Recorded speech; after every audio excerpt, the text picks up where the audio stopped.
today we have more than 40 people who represent thousands of members of our coalition nationwide. And we're here to ask Congress, when it comes to health system reform, slow down. Patients' lives are at risk. We have dozens of meetings set up with members of Congress and their staff today, and we're going to drop by on other offices throughout the day to make sure that we're heard. Today in America, we have the best health care system in the world, a system that provides urgent, preventative, and long-term care in every community at all hours of the day. The health care system is never closed in the United States. Hospitals never have a holiday, and there are no vacations for emergency rooms. There are always patients who need care, and we must ensure that care is always available. It's what patients need, and it's what patients deserve. Yes, we've got a great country and a great healthcare system. Do we have a problem that needs to be addressed? Yes. We need to find a way to get medical coverage to those Americans who are uninsured. We all agree with that.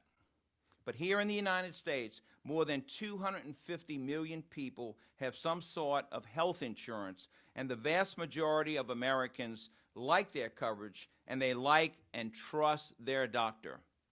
We are very concerned about the rush to pass health care reform legislation. We want Congress to take its time and to do it right.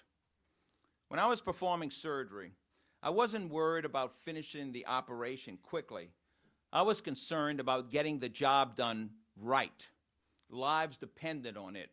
You didn't get a reward for being the first surgeon out of the operating room. You were praised for giving the very best care to the patient. Now we're asking Congress to take their time and do health system reform right. Lives depend on it.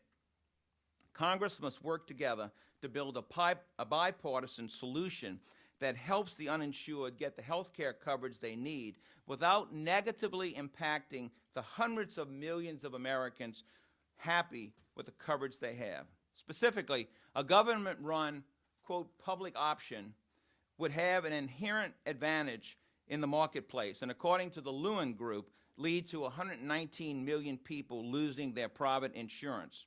Government-controlled health insurance cannot play on a level playing field, even if devised with the best of intentions.